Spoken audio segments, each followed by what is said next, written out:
untuk bagaimana menyusun proposal yang baik ya. Nah, proposalnya ini dari sudut pandang saya sebagai seorang pengalam, sebagai seorang akademisi, ketika menyusun proposal itu seperti apa agar bisa lolos atau tembus. Kebetulan sebagai seorang pengalam memiliki cerita baik ya, bagaimana saya 2 kali lolos untuk skema dosen pemula, penelitian dosen pemula, dan yang ketiga satunya lagi masih sebagai akademisi atau dosen lolos hibah yang PKM, program kemitraan masyarakat, yaitu untuk capaian individu ya. Sementara yang skala atau atas nama prodi ada 2 ya, ada 2 proposal yang lolos dan didanai oleh kementerian terkait ya, kementerian kebanyakan sih yang tadi saya sebutkan, Kementerian Dikbud ya, atau Ristekbrin pada waktu itu. Kembali lagi, hibah yang atas nama prodi ada 2 hibah yang bisa saya dan tim peroleh, yaitu hibah di tahun 2020 itu hibah kompetisi Merdeka Belajar Kampus Merdeka, dan yang tahun ini tahun 2021 hibah pendanaan penyelenggaraan pembelajaran jarak jauh ya, atau PJJ seperti itu. Nah, pada momen kali ini saya ingin menjelaskan seperti trik atau kiat ya, kira-kira yang perlu diperhatikan untuk menyusun proposal hibah itu, baik yang untuk individu maupun prodi seperti apa. Langsung saja ya, kita cek di layar teman-teman dan di layar saya tentunya sudah ada serangkaian dokumen PDF. Nah, untuk pertama kali apa yang perlu diperhatikan, kita baca betul ini ya panduannya. Nah, ini di sini di layar Bapak Ibu atau teman-teman ada panduan yang saya cuplik, panduan program Kampus Merdeka atau MBKM. Jadi silahkan dibaca dulu semuanya, khususnya di poin-poin apa saja yang dibutuhkan atau nanti akan dikerjakan sehingga proposalnya itu bisa baik ya, dan nanti tim penilai atau reviewer itu sangat suka. Ada juga panduan yang hibah itu ya, yang hibah dari kementerian itu ya, dari kementerian di bawah Direktorat Riset dan Pengabdian Masyarakat. Itu juga Bapak Ibu atau teman-teman semua wajib membaca secermat mungkin agar tidak ada yang terlewat, sehingga proposal yang kita siapkan sebelum diunggah itu betul-betul 100% siap ya, tinggal berdoa agar asesornya itu melihat baik proposal kita dan didanai nantinya atau diterima gitu. Pertama itu ya, berkaitan dengan perhatian kita ke panduan, karena berdasarkan informasi yang saya ikuti ketika seminar, ketika pelatihan atau ketika monef itu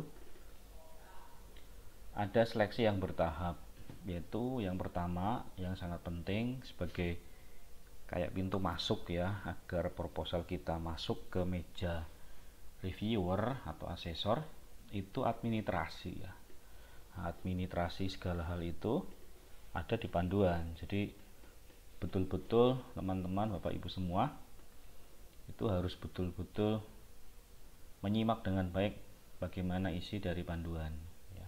Persoalan judul ya, jumlah kata dalam judul itu juga diperhatikan, kemudian tata letak, jumlah halaman, kemudian di dalam isinya itu tabel, atau di dalam sub-babnya itu hanya terdiri dari apa saja, itu minta tolong diperhatikan itu ya.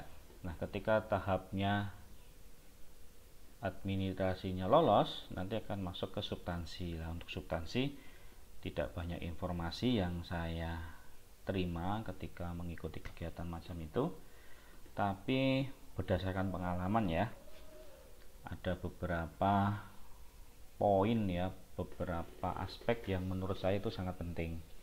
Oke, untuk hal pertama tadi kita betul-betul mencermati panduan. Yang kedua, saya mencoba menyampaikan ini ya, gagasan saya yang nanti bisa dikatakan trik atau kiat dari saya.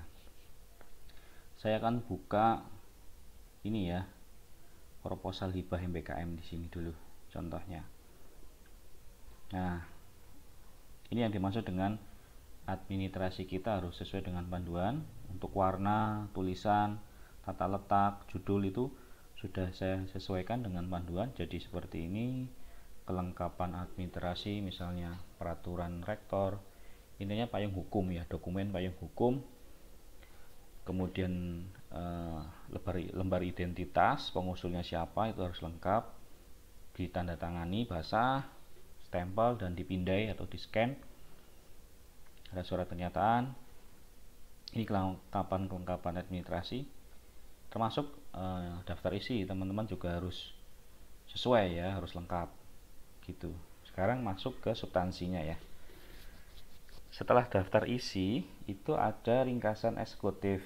Nah, ini triknya yang ingin saya bagikan ke teman-teman semua atau yang menonton video ini. Di sini ringkasan eksekutif. Satu lembar ya, simpel, sederhana. Hanya apa yang perlu disiapkan di ringkasan eksekutif ini, saya ingin sedikit memberikan gambaran ya. Sebenarnya ringkasan eksekutif itu apa? Ada yang mengatakan ringkasan eksekutif atau RE ini ya mirip abstrak ya. RE ini mirip abstrak, dan saya katakan betul ya, mirip abstrak. Jadi yang disampaikan di RE ini, di ringkasan eksekutif ini prodi ya. Prodi itu menemukan apa ya? Menemukan apa dari topik yang diluncurkan atau yang muat di panduan ya. Ya, topiknya adalah penyelenggaraan MBKM. Tuh, temuannya apa dimasukkan ke situ. Kendalanya apa dimasukkan ke situ. Nah, ketika sudah bisa menemukan masalah, tuliskan di sini. Ya, MBKM berkaitan dengan soft skill, kemudian berkaitan dengan pengalaman baik, kemudian ada pola link and match, itu kan temuan masalahnya. Sementara dari prodi pengusul itu punya apa ya? Punya apa?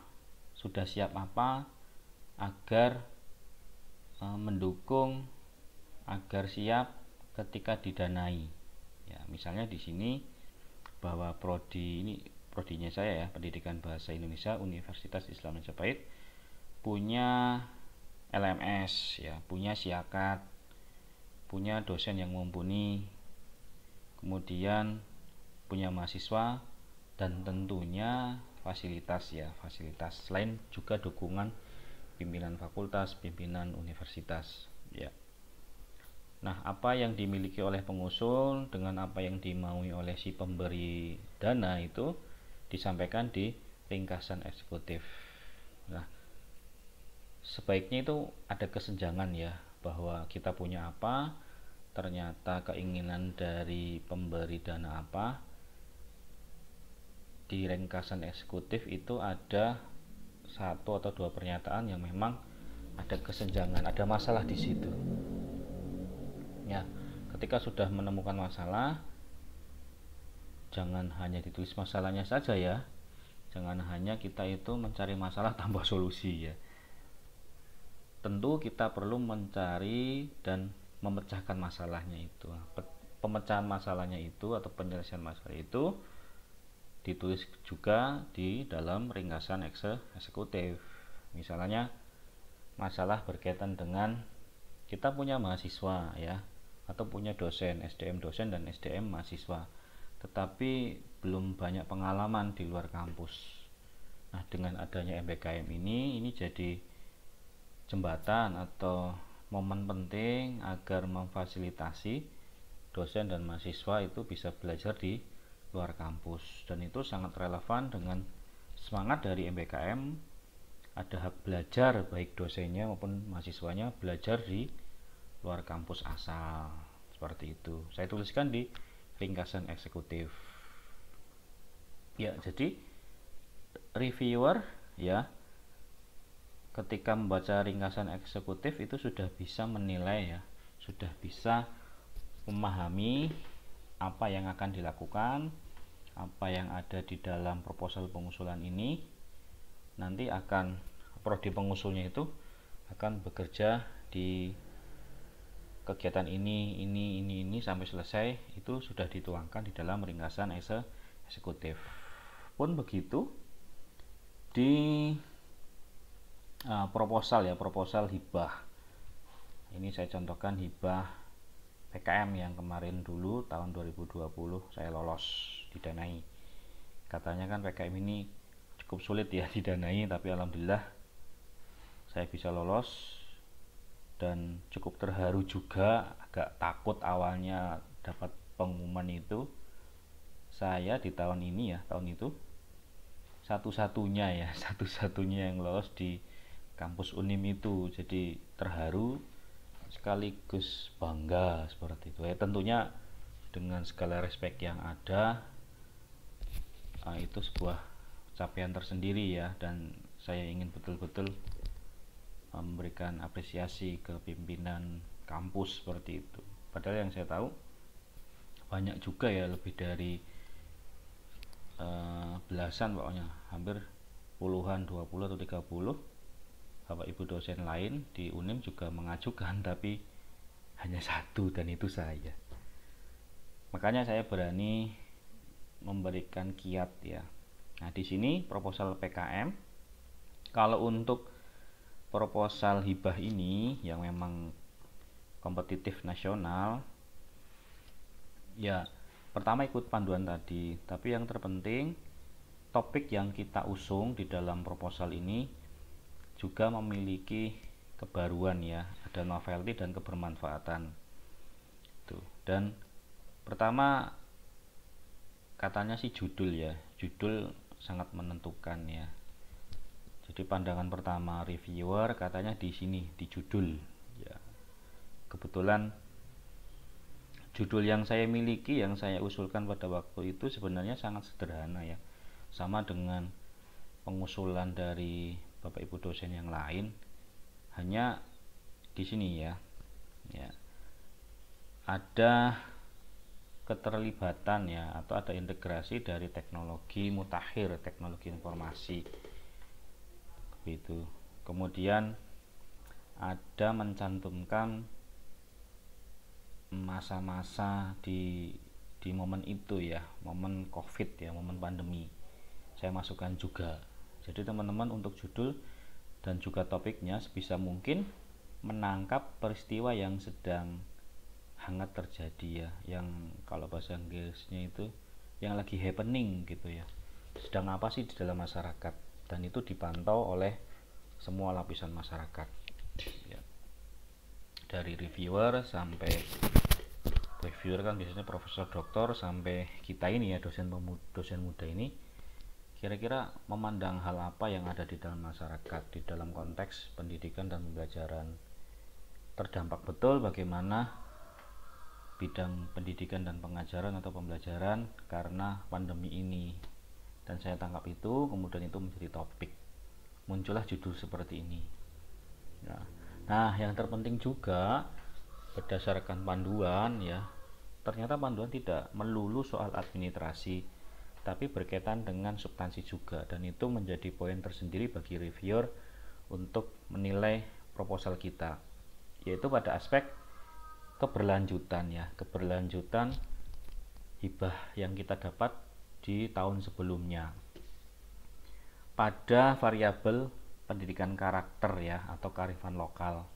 Dua variabel ini memang ini menjadi kelanjutan hibah saya, yaitu hibah PDP. Saya kan menang 2 kali PDP. Nah, 2 kali PDP ini tuh muatan topiknya itu berisi tentang materi ini, materi kearifan lokal dan penguatan pendidikan karakter. Nah, yang sebelumnya skema riset, kemudian saya tarik ke skema pengabdian masyarakat atau di sini PKM ya, kemitraan PKM.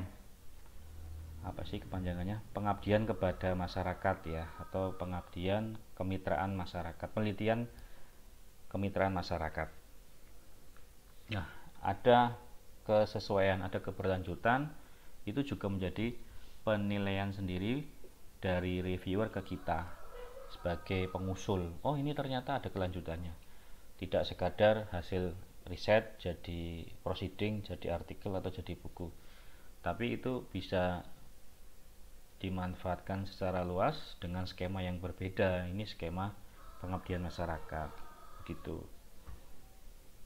Dan yang terpenting juga di sini ya, selain judul, kemudian identitas pengusul ya. Untuk pengusul baik anggota baik ketua maupun anggota, pastinya yang sudah cukup sering mengikuti itu dan lolos, dia punya rekam jejak yang sudah muncul di sistem ya, sistem Simlip Tapmas itu. Doni Uji Wilatmoko pernah mengusulkan apa dan pernah didani apa, kan akan muncul di situ. Itu menjadi pertimbangan dari reviewer seperti itu. Nah, untuk PKM ini sendiri ya, berdasarkan informasi yang saya dapat, sebaiknya memang multidisiplin ya, lintas prodi. Dan yang saya masukkan ke proposal saya ini, ketiganya ya, termasuk saya sebagai ketua, itu betul-betul berbeda latar belakang pendidikannya. Saya dari pendidikan bahasa Indonesia, anggota 1 ini dari pendidikan agama Islam, nah, anggota 2 yaitu dari teknologi informasi ya, atau teknik informatika, fakultas teknik. Dan ini sangat mendukung ya, sangat mendukung untuk topik yang saya angkat di proposal ini, seperti itu. Bagaimana pelatihan pembuatan e-book ini ya, ini kan bagian orang bahasa ini, seperti itu, berbasis kearifan lokal dan penguatan karakter. Ini masih saya sebagai ketua ya, tapi di sana ada konteks madrasah ibtidaiyah, yaitu teman saya tadi yang berlatar belakang pendidikan agama Islam, kurikulumnya bagaimana, pembelajaran bagaimana di madrasah. Nah, sementara untuk teknologinya, e-booknya ini, teknologi e-book ini yang memang skemanya adalah augmented reality, yang tahu kan anggota saya yang kedua ya, yang dari teknik informatika itu, untuk mengonversi dari versi cetak, buku pop-up versi cetak menjadi markernya, nanti akan diubah atau dikonversi oleh anggota yang kedua ini menjadi versi e-book. Itu seperti apa, itu juga mendukung ya identitas dan rekam jejak dari tim peneliti atau tim pengusul itu. Kemudian mitra untuk luaran, nah ini yang terpenting juga ya, selain tadi yang ketiga adalah luaran ya, luaran dan target capaian.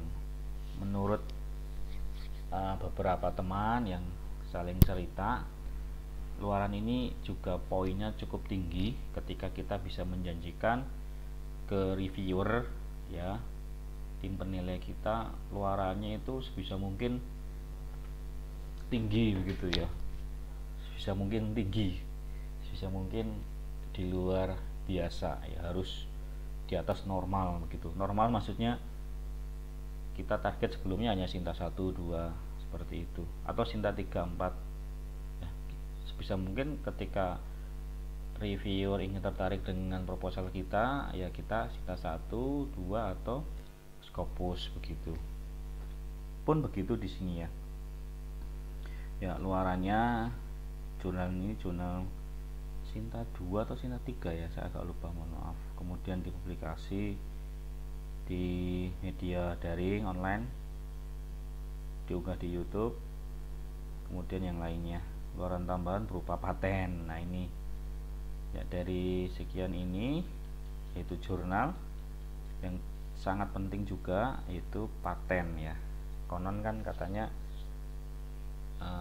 rentang waktunya untuk sampai keluar hasil patenya itu cukup lama ya, sampai pun pada tahap mendapatkan nomor pendaftaran pengusulan paten itu juga waktunya katanya 6 bulan sampai 9 bulan begitu ya. Nah, ini untuk luaran tambahan ya. Pada aspek luaran dan target capaian ini sangat penting ketika kita memang mengusulkan hibah penelitian maupun PKM Abdi Mas, termasuk skema yang lain. Selanjutnya anggaran ini bisa menyesuaikan ya, ada panduannya juga, ada juga melihat peraturan Menteri Keuangan yang SBK itu ya. SBK itu kayak ambang batas di setiap kelompok pengeluaran anggaran untuk ATK, belanja bahan, jasa narasumber, rapat-rapat seperti itu. Kalau sekarang ada sewa Zoom, paket internet, nah itu ada aturannya sendiri. Itu ini untuk yang sifatnya individu. Sementara yang sifatnya prodi ya, untuk sifatnya prodi hampir sama ya. Saya contohkan hibah yang kemarin PJJ ya, kelengkapan administrasi itu penting ya. Ringkasan eksekutif sama ya penjelasannya ya. Di sini teman-teman pada aspek ini ya, pada bab 1 latar belakang, kemudian ruang lingkup, target. Nah, ini target sasaran itu juga sangat penting untuk diperhatikan ya. Nah, ini yang cukup penting ya di hibah yang individu prodi. Yang terpenting dari dua proposal ini yang kebetulan didanai lolos menang, selain ringkasan eksekutif dan latar belakang itu bab pendahuluan, ini rancangan kegiatan ya. Rancangan kegiatan itu kalau boleh saya bahasakan secara sederhana mirip luaran ya, mirip luaran dan target capaian. Kira-kira di dalam prodi yang mengusulkan itu apa saja rancangannya ya, rancangan kegiatan dari hal yang sangat sederhana sampai kompleks sampai ke akhirnya seperti apa, laporan akhirnya itu disampaikan di sini. Nah, ini PJJ. Bagaimana saya dan tim mendesain kegiatannya apa saja. Ini contohnya mendesain perangkat pembelajaran. Tentu sebelum kuliah kita harus berdiskusi soal perangkat pembelajaran yang daring karena ini PJJ. Konten atau bahan ajar, media pembelajaran seperti apa, kemudian tugas-tugas dan evaluasi pembelajaran itu disampaikan. Dan disampaikan di rancangan kegiatan ini itu apa yang sudah kita punyai ya, apa yang sudah ada di prodi pengusul atau kampus pengusul. Kalau di sini UNIM sudah punya siakap yang SIMA itu ya, kemudian LMS, Moodle, dan perangkat lain yang bisa digunakan yang relevan seperti Zoom atau Google Meet dan yang lainnya disampaikan di sini. Ya, tentunya untuk mengerjakan ini kita ini ya sering-sering melihat panduan agar tidak ada yang terlewat atau luput, sehingga proposal ini semakin matang begitu. Saya coba contohkan yang proposal MBKM juga sama ya. Uraian babnya, rancangan kegiatan ini lebih spesifik, ada tabel ya, ada tabel, kemudian anggaran, kemudian strategi ya, dan lampiran seperti itu. Jadi dari dua contoh tadi ya, yang hibah atas nama prodi itu berkaitan dengan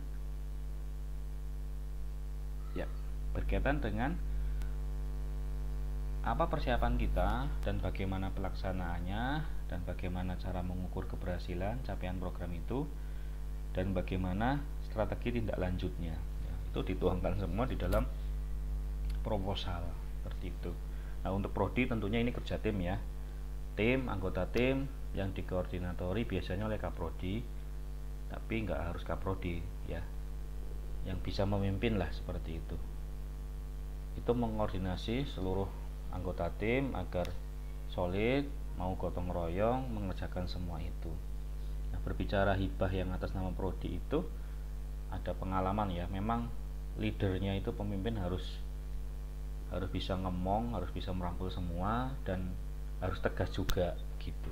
Tegas dalam artian agar apa yang sudah dibagi ya, misalnya bagi tugas bab 1 bapak ini, bab 2 bapak itu bisa terkontrol dengan baik ya, diawasi kira-kira bagaimana, ada target yang sudah disepakati, tercapai nggak targetnya untuk mengerjakan di bab itu. Nah, itu fungsi dari kesolidan tim. Nah, kebetulan tim kami cukup solid di pendidikan bahasa Indonesia Universitas Islam Majapahit ya, sehingga berhasil ya meloloskan atau 2 hibah ini ya, yang ini PJJ, yang sebelumnya MPKM itu lolos dan didanai seperti itu. Nah, dari sekian itu intinya kita mau menjanjikan apa ya, dari panduan itu kita cermati. Nah, kita itu bisa menjanjikan apa berdasarkan apa yang sudah kita punya, kampus kita punya apa untuk merespon masalah yang ada, MPKM misalnya atau PJJ yang kita punya ternyata LMS ya baru dinikmati atau baru digunakan oleh lingkungan internal ya, dosen UNIM dan mahasiswa UNIM, padahal itu daring. Berarti sebenarnya mahasiswa luar itu bisa menggunakan itu begitu. Nah, itu saya dan tim tuangkan di proposal ya. LMS yang daring tentunya sangat mengakomodasi mahasiswa di luar UNIM untuk bisa masuk mengikuti perkuliahan di sistem e-learning di UNIM seperti itu. Nah, tentunya untuk kegiatan seperti ini kan berbasis kerjasama ya, mitra dalam hal ini. Mitra juga kebetulan di panduan itu ada prioritas begitu ya, ada prioritas, dan saya dan tim penuhi itu. Ditulis di dalam panduan prioritas mitra berasal dari Indonesia Timur ya, dengan segala bantuan yang ada. Kebetulan saya banyak mengikuti grup akademisi, dosen, ketemu mitra di Universitas Timur ya, wilayah timur itu di seberang ya, timur begitu. Meskipun secara waktu itu ternyata masih Wita tapi timur begitu ya, itu sangat mendukung. Dan ketika saya cek ternyata memang di sana mohon maaf, banyak hal yang perlu diakselerasi dari perangkat pembelajaran dan perangkat perkuliahan yang daring. Kalau di sini itu Moodle ya, ternyata mereka belum familiar seperti itu. Nah, dengan program PJJ ini yang kami usulkan sangat bisa menjawab bagi kami, bisa mengembangkan bagaimana PJJ yang baik, kemudian juga membuka peluang bagi mahasiswa luar untuk belajar bersama, tidak sekadar akademiknya tapi juga budaya. Nah, kebetulan disambut baik oleh mitra, dan mitra setuju untuk menindaklanjuti kerjasama ini dan lolos ya. Sekarang di bulan September ini ya, September kemarin itu sudah mulai bagaimana PJJ dengan Unimor seperti itu. Jadi ada peran mitra ya, jadi ada identitas mitra yang perlu dipertimbangkan juga oleh teman-teman. Sebenarnya mitra itu ada masalah atau enggak. Jangan sampai ketika kita menawarkan kerjasama, misalnya variabel X ya, padahal variabel X di mitra itu tidak ada masalah ya, lancar-lancar saja gitu. Nah, yang betul variabel X ini atau XYZ ini atau APC ini itu di mitra, calon mitra kita itu memang menjadi kendala, sedang proses atau mungkin belum punya perangkat perkuliahan e-learning itu bisa menjadi pertimbangan untuk mengajak mitra, dan itu menjadi pertimbangan bagi reviewer. Oh ya, ini sangat bagus, usulan kegiatannya sangat membantu mitra untuk belajar pengalaman, belajar teknis juga, bagaimana ketika PJJ ini dilaksanakan kan bisa cerita, bisa tahu, karena sebelumnya juga ada, selain perkenalan ya juga ada ini bimbingan teknis bagaimana itu sistem yang kami miliki gitu. Itu berkaitan dengan kiat-kiat ya. Jadi kiat-kiat yang perlu Bapak Ibu atau teman-teman perhatikan untuk menulis proposal ya, proposal hibah ya dalam hal ini, baik hibah individu maupun hibah atas nama prodi. Yang pertama, cermati panduan ya, untuk mengukur kesesuaian kita dari segi administrasi tadi ya, judul, bisa warna halaman ya, jumlah halaman dan sebagainya itu. Yang kedua, substansi dari judul yang kita suguhkan di proposal ya, harus singkat, padat, jelas ya. Untuk judul harus memiliki atribut yang sedang happening tadi, yang sedang banyak dibicarakan apa, contohnya tadi pandemi. Kemudian keunikan sendiri, kalau itu hibah prodi hibah mandiri, keunikan sendiri ya. Kalau saya dari awal menjadi dosen itu fokus di pendidikan karakter dan kearifan lokal, menjadi keunikan sendiri, dan itu menjadi rekam jejak kita ya, yang nanti akan tersistem dengan baik di Simlip Tapas itu, dan nanti bisa dilihat oleh reviewer. Oh, Doni Uji Widiatmoko kecenderungannya adalah di topik kearifan lokal dan pendidikan karakter, khususnya nilai-nilai dari ajaran Ki Hajar Dewantara, seperti itu. Itu judul. Kemudian tadi apa? Anggota tim ya, kalau itu juga menjadi pertimbangan, khususnya di PKM yang kebetulan saya lolos didanai itu multidisiplin. Kemudian yang luaran atau target ya, targetnya baik yang hibah individu maupun prodi itu targetnya apa sih ya, ketika nanti lolos itu apa saja yang dijanjikan ya. Jadi kita janji nanti akan ditagih janjinya. Sebenarnya boleh nggak sih kita itu mengumbar janji ya? Sebenarnya kita menulis proposal itu mengumbar janji begitu, tapi dengan kita konsentrasi, fokus, niat yang ada, insya Allah kalau tidak ada hal yang mendesak, yang darurat sekali, itu bisa diselesaikan dengan baik. Itu. Jadi target atau luaran apa? Tadi kalau yang individu tadi jurnalnya ya, kegiatan ikutnya apa, seminar, buku ajar, membuat berita di media daring.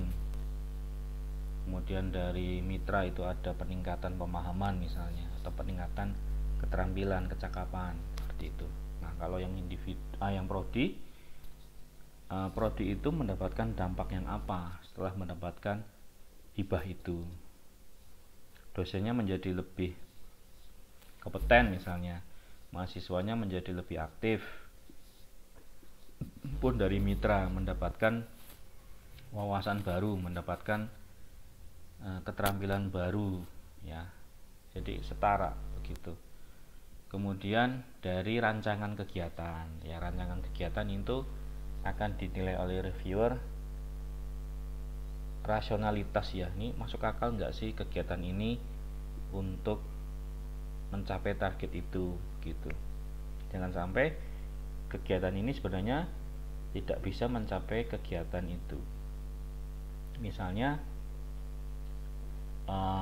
materi tentang pendidikan Ki Hajar Dewantara tidak banyak yang tahu. Solusinya adalah sosialisasi ya, dan itu saya tuangkan di proposal PKM saya. Sebelumnya saya melakukan observasi awal, kemudian menyampaikan, Bu, materinya nanti tentang nilai karakter Ki Hajar Dewantara. Nah, direspon oleh pihak sekolah, bagaimana itu? Saya belum tahu, belum tahu semua ternyata. Nah, kegiatan yang saya rencanakan di dalam rancangan kegiatan itu salah satunya untuk memecahkan masalah ketidaktahuan dari mitra akan nilai karakter Ki Hajar Dewantara, yaitu pengenalan atau sosialisasi. Nah, nanti di jadwal kegiatan yang sudah didesain itu di bulan ini, misalnya di minggu ini, yaitu kegiatan sosialisasi, agar yang kita janjikan itu bisa terjadwal dengan baik, ya itu nanti dimasukkan di bab rancangan kegiatan. Ya, kalau di hibah mandiri individu itu di bab ketiga atau keempat, ya di jadwal kegiatan itu yang bersih tabel, ya begitu. Jadi kiat-kiatnya yang paling penting adalah kita punya semangat yang tinggi, punya minat menulis, ya kembali lagi ke minat menulis. Bagaimana kita sebagai dosen akademisi untuk bisa naik kelas, ya naik kelas. Saya katakan bahwa kesibukan di kelas tidak menutup mata kita bahwa ada agenda lain, ya ini berkaitan dengan tridharma, ya. Kesibukan di kelas kan mengajar itu dharma ke-1, sementara dharma kedua dan ketiga ada, dan itu menjadi kewajiban kita untuk menunaikannya. Nah, ada satu cara yang bisa menunaikan dua dharma itu, yaitu aktif di hibah-hibah, ya. Apalagi didanai, ya. Tentunya ketika didanai dan lolos sangat berarti buat kita dan juga institusi. Dari institusi kan ini, ya, ketika banyak yang lolos peringkatnya ini, ya meningkat juga, ya. Yang sebelumnya binaan menjadi unggul, begitu sampai ke unggul begitu, ya. Ada di diri kita itu menambah atribut rekam jejak kita, gitu, jangan sampai nol, ya. Jadi ada nanti di biodata kita tuh ada isian lah untuk riwayat tridharma begitu, ya. Dan tentunya dari segi dananya itu, anggarannya itu bisa kita kelola dengan baik sesuai dengan aturan yang ada, sesuai dengan PMK itu, ya, untuk serapan anggarannya gitu. Itu teman-teman sedikit kiat, sedikit cerita dari saya sebagai seorang pengalam, sebagai seorang akademisi, bagaimana mempersiapkan proposal, ya. Untuk video kali ini bagaimana menyiapkan proposal yang baik, tentunya dari perspektif saya, ya, dengan pengalaman yang ada, baik ketika menulis atas nama Doni Uji Widyatmoko secara mandiri maupun atas nama Prodi Pendidikan Bahasa Indonesia Universitas Islam Majapahit. Oke, semoga tadi yang disampaikan bisa menginspirasi, bermanfaat, dan akan bagus juga ketika langsung dipraktekkan. Setelah menonton video ini langsung buka laptop, buka panduan, mencari inspirasi dengan melihat barangkali mengunduh judul-judul, ya, yang didanai seperti apa, atau melihat, kalau saya itu seringnya mencari inspirasi melihat ini, ya, website kementerian, ya, kementerian BRIN, kementerian riset, pokoknya kementerian itu, atau membaca artikel-artikel yang relevan. Di situ akan muncul ide, ketemu ide itu. Yang sering saya lakukan ini membaca judul-judul yang pada waktu lalu itu didanai, itu cukup membantu untuk, ya, menstimulus pikiran saya agar muncul ide dan saya tuliskan gitu.